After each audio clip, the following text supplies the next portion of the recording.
Hello, world, and welcome to another episode of Marcel Mindset TV. Remember, guys, subscribe to the channel, hit that like button below, comment, because the algorithm wants to push my episodes and my videos up to the top so everybody can see the content, because the content that we're producing and the guests that we bring on the show help people really change their life. And today's guest is a guest that's going to really change your life if you pay attention to what he's saying. I've been following him for roughly 4 months now, and his content has inspired me to make some changes in my life and to see the possibilities and the opportunities that are out there. I stopped complaining, and once I stopped complaining and saw that I'm in control of my life and I'm the one that's going to change my life began to change. So if you want to change your life, if you want different results, if you want to see the possibilities out here, you got to follow my man, Martin Dasco, aka Studenomics. Welcome to the show. How you doing? Thanks for having me. That's quite the introduction. I hope I can live up to the hype and let's have some fun. Let's help some people out here. Yeah, definitely. Let's have some fun. Let's help some people. So for my audience and anybody that does come across this episode, who is Martin Dasco? And tell us a little bit about yourself and your journey. Yes, I come from an immigrant family. I'm in Toronto, where you're from. It's a very multicultural city. So my parents came from Poland in the 80s, and then I grew up here. Growing up in an immigrant family, you obviously grew up with limited funds. So you kind of force yourself to learn about personal finance the hard way. You know what I mean? I don't know about you, but when I wanted something, I had to work for it. I had to get a newspaper route or sell chocolates door to door, and it wasn't a bad life. I appreciate the upbringing I had. It was awesome. And then when I got to college, I was always into saving money, personal finance, and all this kind of stuff, which was kind of weird because obviously I wanted to party too. I'm not saying I'm a saint, but I wanted to party, but I wanted to have money. So I just got into reading about money. So I studied business because I wanted money. So I didn't see the point of studying anything else. I started, taking business courses. Then I quickly realized, I don't know if you had this happen to you, I realized that you don't really learn much in school that applies to the real world. So I thought by studying business, I would learn how to run a business, and that was far from the case. I went to George Brown College and I went to Ryerson after. I enjoyed it. But then I was like, I'm not actually learning anything about business. I started, reading personal finance books. And long story short, I got really into the space. And I got hooked on it. Then I couldn't stop teaching people. I would tell my friends hey, set up an RSP. Let's buy some property. Let's do this. I was trying to get people into it. And then I realized the one thing that most content creators realize the hard way is that your friends and family don't care. They might give you a courtesy or this is before social media. This is 2008. They might give you a courtesy So I got a bunch of courtesy nods. People were like, all right. So in 2008, I'm studying business. I'm not really learning much about business. I like money. Why not just do this? So I realized that people make money online. 2008. This is before everybody's bragging about how rich they are, right? It was still tough to find information. So I found a few personal finance blogs. I reached out to them. They showed me how. And I started my own blog just to help young people. And at the time, Wikonomics and all this Freakonomics was kind of cool. Yeah. So I just thought I would add this student, nomics to student. And I thought it was so clever. I thought I was the most clever guy in the world. And it's not that clever, just the student nomics. And I kind of stuck with it. That was 2008. And here we are, almost 16 years later. I'm still going strong with the brand and the message. Yeah, that's good. And the message that you're delivering is extremely impactful, especially during a time where, everybody should be learning about financial literacy. And like you said, the education system did not teach us about economics. So, people like yourself become that much more important for people to help themselves financially and really educate themselves. So honestly, props to you and hats off to you for doing what you are doing. And for, what is, Studenomics and what inspired you to kind of start that brand? We know, like you just said, you gave us a little bit about that, but can you dive a little bit deeper into that? What is it exactly, Studenomics? Yeah, so I wanted to explain personal finance concepts like money management without making it boring. Because so at the time, I kind of mentioned, I started reading personal finance blogs, and all the advice in this financial space is often so unrealistic and stupid, you know? Yeah. I was 20 years old at the time, right? Like, I still want to party. I mean, even now, 36, I still want to party. I want to have fun, right? So I'm reading the advice and it's like, oh, don't go out, cut your own hair, like don't make your own food, like then never leave your house. Like the advice was so boring. Yeah. I'm like, who actually enjoys this advice, you know? So I wanted to find like a way to deliver my message and make it clever. So my whole goal has always been to show you how to reach your financial goals without missing out on fun, which it's possible, you know? Like it's like working out. We're not trying to be when you it's like when you join a gym, your goal is not to be a bodybuilder. Your goal is just to Mm. be in great shape, right? Exactly. Yeah. Just like personal finance, your goal is not to be the next like billionaire because it's unrealistic, but your goal is to have enough money to, go on a trip, buy a new car, maybe move downtown, maybe buy your parents a trip, maybe buy nicer clothes, just to have more money. So my goal was to find a way to make it fun, and I kind of packaged it under this. I thought it was a clever name at the time, Yeah. Studenomics. I packaged it under that, and the goal has always just been to show people how to save money without missing out on the fun. Definitely, definitely. And you're showing that in your content. We'll definitely, have you, plug your all your social media streams so people Of can course. really get into that. So we'll do that near the end of the show. But yeah, you're definitely showing that in your content. Go ahead. Oh yeah, I forgot to mention. Sorry. So I kind of grew with my audience. Like I said, I started off as a student. Your goal is to, like figure out how to pre-drink and how to like save on like save on tuition. And I've grown. So of course, the beauty about writing and documenting to anybody listening, like just documenting what you're doing, is that you grow and you force yourself to level up constantly. So then once I finished college, I had to figure out how to get a job, how to start a business, how to pay your bills, how to get a mortgage, and then after that, it's like how do I get insurance? What kind of insurance do I get? How do I plan for retirement now that I'm actually working, So I've grown with the audience and it's forced me to learn more about finance and investing. And then we've jumped around, went from pre-drinking. Now we're buying Airbnb, we're building real estate portfolios, and Yeah. and the journey is just keeps on changing and growing. Yeah, that's good to hear, and congratulations on that. And obviously documenting your journey, I think, like as a fellow content creator, is so important. And you help so many people, and you give so much people hope because you go from maybe you're struggling, maybe you have pennies, and you're trying to scramble just to get drinks for your Friday night to now you're talking about Airbnb projects. So props to you for doing that. Yeah. So we want to talk a little bit about strategies, right? Because right now, there's a debt crisis. A lot of people are in debt, and you give a lot of good financial advice. So what are some strategies you suggest to people when they want to pay off their debt? I look at paying off debt kind of like a transforming your body and losing weight, So you have to know where you're starting. It's like when you start a fitness program, you take a before photo because that's you have to know where you're starting. So the first thing I recommend everyone to do is get that before photo of your finances. So write down like it could be a piece of paper. I mean, luckily now there's a million apps, so like the Yeah. apps make it ridiculously easy. Yeah. But whatever you do, write down the money you have coming in every month and then write down the money you have coming out and then break that down to your debt. So you have to know where you stand before you can make an impact. So figure out, how much debt you have and what kind of debt you have. So would that be student loans or money you borrowed from your parents or credit card? Figure out how much you owe and then make it a priority. And this is the crappy part about personal finance is like you have to put the work in to get to the other side of where you want to be. So, there's everyone's at a different starting point. That's the good news. Some people have no debt but no savings. Some people have a lot of debt but a high income. Wherever you are, you have to start and make a plan to get from there. So like I said, you figure out your debt and then make it a priority. Prioritize making those debt payments. It means for the next 6 months, you might not have the newest shoes. You may not go out as often. You may not get to travel, but make a priority and make those payments and then find ways to make extra money, which we'll probably talk about later.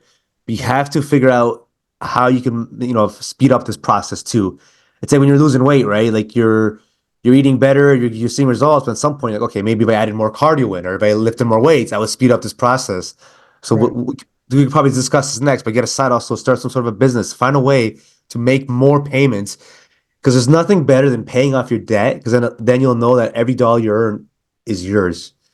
Because like when you borrow money, it's like you're borrowing from your future self too, right? 'Cause in the future, that like your Marcel in 6 months will be like, what that? How come I have to pay Yeah. for those shoes now, right? Yeah. So just you have to figure out whatever plan you're gonna follow. There's a debt snowball by Dave Ramsey where you just pay off the lowest balance first. because it just makes sense to get a win. Some people just go after the highest interest rate. Whatever works for you, just make Yeah. those payments, pay off that debt, and get to the other side ASAP. Yeah, I love that advice. And you can also reach out to yourself because I know you're helping people with that as well too. Because sometimes we need someone to hold us accountable as well too. Maybe we're not disciplined or we just need someone saying this is the plan. So, Studenomics is also there for you and his content is there helping people with that as well too. Well, the one thing I recommend is the Houdini system. Okay. So I use this for it's like pay yourself first. Yeah. So whenever I want to save money, I pay myself first. I have the money come off the account. So whether it be your employer or just you just contact your bank. So every 2 weeks, every 3 weeks, whenever you get paid, you make it work. Yeah. Have the money come off. So you can do this with your debt. So let's just say you want to get aggressive. Contact your HR, contact your bank, have $200, $300, whatever you're making, $400 come off your paycheck. So you don't see it, but you just know your debt's being paid off and you're getting less money available to you, which sucks, but you're paying off your debt. So one day you'll be debt free. Right. Yeah. Yeah. I like that. You said the Houdini method. Yeah, the Houdini system. I like calling it that because Okay. it's like when you set it and forget it, it's so much easier. It's like we all struggle when it comes to to actually, it hurts, right? Yeah. Like it hurts to transfer the money from like your checking to your debt or whatever, your credit card or whatever, however you do it. It Yeah. hurts. So if it's done for you, it feels a little bit better, I guess. Sure. Yeah, that's right. I like It that. still sucks, but it feels a bit better, right? Yeah, exactly. It's like if you don't have junk food at home, you can't eat junk food, There right? you go. Yeah. I like that. I like that. And you did mention side hustles. So, clearly, you do promote side hustles, and I've seen on your page, man, a bunch of side hustles that you've recommended, and also see you doing it yourself, which is like even that much more, better because I'm like, okay, you're showing side hustles, you're doing it. So it's just like if you're not doing it, then what's really going on here. So obviously you believe in side hustles, and should people be focusing on side hustles? I am 100% firm believer in side hustles. And it should go without saying that you shouldn't be crappy at your day job. So like if you have a day job, like don't suck at it. Don't risk losing your six-figure salary to walk a dog, obviously, or that's the one thing people get mad at me, like, oh, you're telling me to work all the time. It's like, no, I'm just telling you to maximize your time. Right. So obviously at first you should make sure you're making good money at your job, make sure your career is stable. And once that's stable, and once you run the numbers and realize that, hey, maybe either you don't like your job or you're not making enough of your job, then you got to figure out a plan. You can't complain, right? That's not going to work. Sure. So that's the beauty about side hustles is I'm not telling you to go paint houses or do some stressful like I don't know, like dig ditches on the weekends. Like Yeah, there's so many fun side hustles now, that's you right. can even use your current skills like as a freelancer. Let's just say you do like writing at work, you could do proofreading as a freelancer, Right. or and I'm always testing out different side hustles to help you guys find what's easy and what's kind of fun, right? So the one of the side hustles I found was Rover. Yep. It's you get paid to either walk dogs or babysit dogs. Sorry, I guess dog sit's not a baby. Dogs Yeah. or house sit. So I Yeah. realize there's a big market right now for house sitting. So if you work from home and your job is remote, you can get paid to go stay at someone's house and watch their dog. Exactly. You're making money to essentially just change up your lifestyle a little bit. You're just sleeping somewhere else. You walk this dog. So you have a furry friend for a weekend, Yep. and that you never know. You also never know when that side also could turn into something more. That's right. I recently saw someone on Instagram. They posted how I'm right. I recommended Robert to this person, Yeah. and they posted how their dog care business has taken off. So that person went from trying out Robert to building a full-on dog care business. So in these times, you never know when any side hustle can turn to real business. I've done this with Rover. I did with Airbnb. I started an experience, like an experience where I take people to coffee shops. Yeah. And I was managing my own property. I was managing properties for others. And these are like side hustles they're not a full-time effort or energy requirement. Like managing a listing, you're on your phone. We're gonna be on our phone all day anyways. Might as well have something else going on. So I was managing these properties for myself and for people. And these side hustles, they can bring in real money. So Yeah. if you're bringing in extra $2,000-3,000 a month, that could pay off your debt, help you save up for a down payment, help you travel more, help you party more, have a better life. Yes, I think people should pursue side hustles and find things you like, experiment. I mean, there's the gig economy. There's things like TaskRabbit. A guy that I met at a party, he installs TVs for fun. Like his job is flexible and he has free time and he likes doing handy stuff. So he'll go to someone's house, install their TV, like mount it, Yeah. or like mount a painting. Yeah. Like it's easy for him. I mean, it's not like he's stressed. Like he enjoys No. this. So you got to find something you enjoy, and you could work out. So he started a TaskRabbit. Now he does it on his own.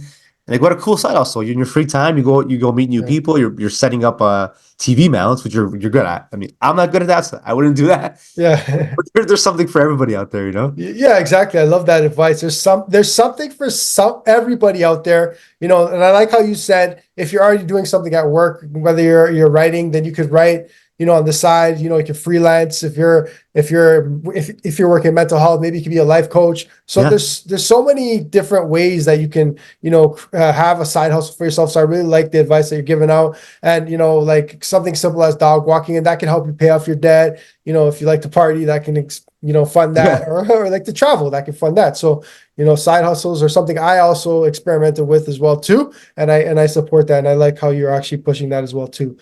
And I've So even learned that you can double up on it. Like you can do dog walking and build an Instagram around your love for dogs, and then you like my brother's cool. girlfriend does this. She walks dogs, and then she got into dog training, and does like different things with dogs. But then you can build a social media around it, Yeah. and it's like something you love. It's like you're gonna be walking dogs anyways. You might as well be immersed by it. Exactly. Yeah. And that could turn to another stream. Now you're doing Rover. Now you're a content creator. Now you're getting Yeah. paid from YouTube or whatever. So there's different ways that it can lead to different streams of income as well too. So, that's good. Start your side hustle. All right. Don't hesitate. Yes, please do.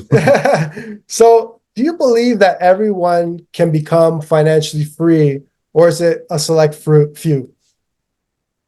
Yeah, I mean, I saw this question. I thought about it, and I believe so, but unfortunately, I don't think most people will become financially free. I think we have more resources than ever. If you look around you, like I'm learning Spanish and I just do like lessons on Instagram, on Spotify. Like if I want to learn how to build the proper sales page, there's like 20 Instagram accounts, maybe more. There's like podcasts. We have all the access to information in the world, and yet people spend their time on social media arguing about politics or like getting mad at people or just ranting and raving or like scrolling, you know? So I believe that we have so much information out there, and if you're willing to act on it and you're not afraid of taking some chances, you can reach financial freedom. But unfortunately, I don't think that everyone will have that mindset shift. Yeah. It really is a mindset shift. You have Yeah. to be open-minded.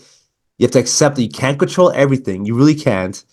Like there's actually so little you can control, but you can control what's in front of you and what you focus on. And if you're someone that's willing to accept that, because you can achieve financial freedom. Because I grew up with all immigrant friends. Like everyone I knew was like from Poland or Macedonia or Ukraine, and like we're all like all of our parents came from a different country, and we all figured it out. You had no choice, right? Like my parents didn't speak English growing up, but I had to like Yeah. teach them, right? So Yeah. but now they retired early. So I think if you're willing to use the resources around you, you can make it happen. But not everyone has that ability, and some people just don't have it in them. Yeah. Yeah. I agree with you 100%. That's good advice. So AI, right? We talk about artificial intelligence. It's a new thing. Well, it's not really new because it's been around for some time. Maybe Yeah. people are just hearing about it now. Do you believe that the economy will be taken over by AI and most people will lose their jobs? I don't think so. I've been listening to a lot of podcasts about this. I've been consuming a lot about this. I even wrote a big story about this recently. I don't think AI is going to replace content creators or a lot of jobs. I just think that AI is just going to make things easier. Like it's now because of EI. I'm sorry, AI. Because of AI, it's easier than ever to create images, create graphics, create content. It's made life easier for people, but a lot of people still don't know how to use it. So I think that those who know how to use AI and take the time to study it will benefit. Because as a writer, I thought I was going to lose work because of AI, and I was worried. But what happened was I've ended up getting more jobs because I'm writing about AI all the time, like how to use AI, best AI best practices, what AI tools are the best. So of course, like any new technology, it's like will replace some jobs, but it'll also create many new jobs. Like if you actually look around, like it might replace like an entry level customer service job, unfortunately, which always sucks. But then it'll create like a prompt engineer job, which is a real Yeah. thing. Like I looked this up, and they're hiring people to train AI, and it's training people to be like AI engineers or just people think of AI prompts. Like that's an actual six-figure job, you know? Yep. And like Yep. you don't need a degree or anything. I mean, you might need something, but like they usually just want to make sure that you know how to use the tools. Yeah. So I think those who just embrace these tools, it's like the people that embrace Napster or Spotify or any new tool. they usually end up ahead. It's, like you don't want to be like our parents that are just like yelling out the clouds, right? And mad Yeah. about new technology. Like, the Yeah. cassette player's gone, the DVD player's gone, right? Like, there's nothing, Exactly. Yeah. like now I don't even know what the point of a DVD is, right? Like, I have all these Yeah. DVDs. Like, what do you do with them, You can't right? use it. Yeah. Yeah. But I just think Exactly. AI is going to create new jobs and it's going to transition and change the workforce in that Yeah. sense. Yeah. I love your perspective on AI. And if you haven't yet done your research on AI, please do so you understand what this technology is or what artificial intelligence is at least. So, And also, one last thing. Sorry, I also, yeah, anyone listening, please don't just blindly use AI to create content. Like I see people yeah, just using AI to create, like just like, add a little personal touch to your work. yeah, exactly. Yeah. Yeah. Just don't rely on AI in itself. Make sure you're adding the touch or you're doing the work and it's enhancing whatever work you're doing. I agree with you on that. Yeah. So what does it actually mean to be financially literate? And what are some steps people can take to actually become financially literate? Yeah, this is an interesting one. I think to be financially literate, you have to understand like the basics of personal finance, So like what a checking account is, what a savings account is, debt, money coming in. I think it's important to understand those and know how they work. Because I know a lot of people, I'm at the age now where people are making some good money and they're still not saving any money. Mm, So they're able to generate, they earn a degree where they can make money as an engineer or they make money as a salesperson. They're able to make that money, but they just can't figure out how to save. save it, right? So I think the steps to take would be to understand money coming in versus money going out and the significance of that gap. Yep. Like it's like I always refer to losing weight. It's like, you can do cardio all day, work out all day, but if you go home and eat like two large pizzas, you're gonna undo all that work, right? So I think the most important thing is to figure out the step, like how to create that a bigger difference between what you have coming in and what you have going out, so you're saving more money. So one thing that helps, which is annoying, I know people don't want to hear this, but like track your expenses for a bit, Yep. Right. So expenses, like see how much money is like just say you have Netflix and then you have Crave and then you have Amazon. Maybe you have one too many subscriptions. And then maybe you're paying for some you're paying for what's it called? Like on your phone, you might have like Spotify, some meditation apps, some Duolingo. You might have all these apps you're not using. So you have to figure out where your money's going. A lot of people just can't do that. They know, okay, I'm making six figures, life should be good, but then they're like, well, how come I'm not saving? Well, because you're spending it all, right? That's right. And then another thing, it's probably a bit too advanced, but like the whole idea of investing, I think people should learn about very basic level of investing. Like what a guaranteed investment is, what a savings account is, how the stock market works, like, and how there's no such thing, and like there's no nice way to say this, but like there's no such thing like to get rich quick, right? Like That's right. there's no such thing as like guaranteed returns. And this is my biggest struggle when it comes to financial literacy and financial education. You tell people all this stuff of paying yourself first, the Houdini system, you think of these cool names, but then people are just like, okay, how do I get rich then? And they'll be like, I heard of a guy making money off crypto. I know someone's selling this. And it's like, oh, like, look, of course you can make money off a pump and dump if you're like the one person that's in on it, or like a pyramid scheme if you're at the top. Right. So I really wish there'd be more education. And I just actually got an email from Questrade about this today, but there should be more education on proper investing and like do's and don'ts, maybe, because Definitely. I don't want to be mean to people out there because like friends will message me like, oh, I joined this business and it's like a pyramid scheme. You're like, man, you're in a pyramid scheme. And it's tough too. Like the person's like, well, the guy bringing me in tells me I can make 80 grand a month. Do you make 80 grand? I'm like, no, I don't make 80 grand a month. Yeah. I'm also like, you're not gonna make it either. But then if you say anything, you're a hater, right? It's like, Yeah. Straight facts. Yeah, man. yeah, so I wish there was just people take the time to learn more about investments and like Yeah. it's annoying. I get it. Like you want to make a lot of money. Like you want your $1,000 to turn into $1,000,000. Yeah. I have this when people reach out to me and they're like, I want to, I have $1,000. What should I do? I'm like, I don't know, go on a trip, like they take a course. Like $1,000 is good, but it's not enough to turn into $1,000,000. No. Right. You could take $1,000 and you buy a domain name, you can take a weekend course, you can become a personal trainer, you can earn like a take a photography course and you can increase your income. You should focus more on learning, but most people want to hear about the best and quickest investments and become financially literate. You have to accept There's no such thing as easy money, I It's guess is true. my Yeah. short answer. Yeah. There's no such thing as easy money. The best advice that you can give on this channel right here. All right. And I know it sucks to hear, but like that's just the truth. And the sooner you accept Yeah. that, the better, you know. And I fight Exactly. it too. You know, I don't want to hear it. No. I look at crypto, like, oh, maybe I should do this. I'm like, no, it's not true. Right. Yeah. You're not gonna get rich quick, you know. Yeah. We all have to remind ourselves. Yeah, definitely, definitely, definitely. Because and it could be you could see, things online. It could be very enticing, and you see these things online. You think it happened overnight, and you think you're going to put your money here, and you put your money here, and tomorrow you're going to be rich. It's not going to happen, right? So get out of those ways of thinking. Like Martin said, if you got the $1,000, maybe use that to invest in yourself, a Yeah. personal training course that in turn could give you the million you're looking for, maybe in 5 years, 10 years, because you started that with that certification that you were able to create a business. So I like your ways of thinking. So if you were to speak to your 18-year-old self, what would you say to yourself about money? So my advice to my 18-year-old self is a bit weird because I was a greedy kid. I was always greedy. Like I didn't get into personal finance for like any emotional or like altruistic reasons. I just wanted to make lots of money to have a good life. So actually started investing really early because of that. Yeah, My advice would be to just keep on investing, you know. Like that's one thing I started doing, and it's one thing I try to tell everybody that listens to me or wants to listen to me, just keep on investing. So build that habit of investing. So start as right away, you know, it would start at 16, 15, 17. Just start putting aside $25 every paycheck. Put aside $50 and keep on investing the money. Like, take courses, put some money into your retirement accounts, put some money into a savings account. Keep on investing. Just get into the habit of doing so, you know. It's like even if you and let's just say if you start putting aside $20 a week, that ends up being over $1,000 a year. So as a teenager, that yeah, could add up real quick, right? exactly. So you start with what you have, where you have, and make it work from there. And then as you make more money, you invest more. And I want you to it's just keep on going, you know, and take that money. Maybe after a year you get $1,000 and you're thinking, okay, what do I do? So you take that course like we discussed, you know. So keep on investing in yourself, keep on investing in knowledge, just keep on going.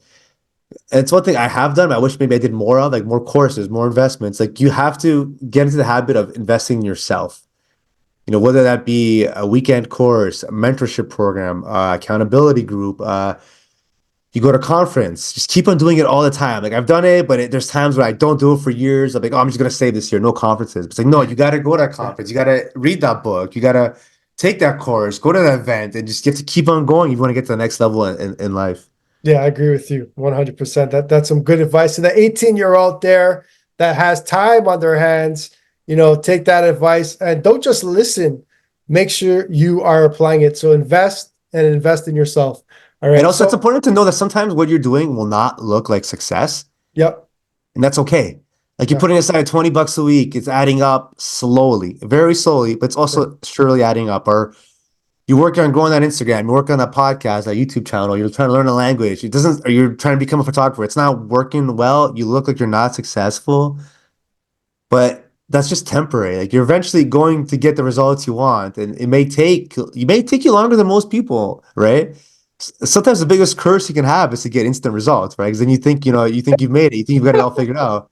I've never had anything easy come to me. I'll tell you this straight up. Like everything I do, jujitsu, soccer, I suck. Like, I'm not a natural at anything. I have to just be consistent, and it's annoying. I have to keep on showing up. I have to Yeah. try, you know? Yeah. And that's okay. It won't always look like success right away. It's true. Yeah, I like that. So stay patient as well too. It might not happen, when you want it to happen. It may happen, years later. All right. As long as you're doing this things that you need to do on a daily basis to get yourself there, you'll eventually get there. So advice, what is the best advice you have been given and what is the worst advice you have been given? Best advice. Yeah, so I was gonna buy. Well, I bought a rental property, like a condo, and I was gonna rent it out. Hence the the name rental property. But I was gonna rent it out. But I was gonna hire someone to do it. I was gonna hire a property management company because you read all this stuff online, but like passive income, blah blah blah. You shouldn't be working for your money. That's great if you're already rich, but not I was not rich. So I told a buddy, I'm like, yeah, I'm gonna get this property management company. They're gonna take a cut, but they'll do all the work. He's like, that's so stupid. He goes, how lazy are you? He goes, you're 20, whatever. I was 20, whatever I was. He's like, just his advice was, always figure out how to do things on your own first. And I thought about it. It made sense. And then I was like, oh, I don't know how to get a tenant. Like, I'm gonna let this rental property do all the work. He's like, how hard is it to get a tenant? Just, I'm like, I don't know how to do it. He goes, just look it up. I mean, what about a lease agreement? He goes, look it up. And then what about screening? He goes, look it up.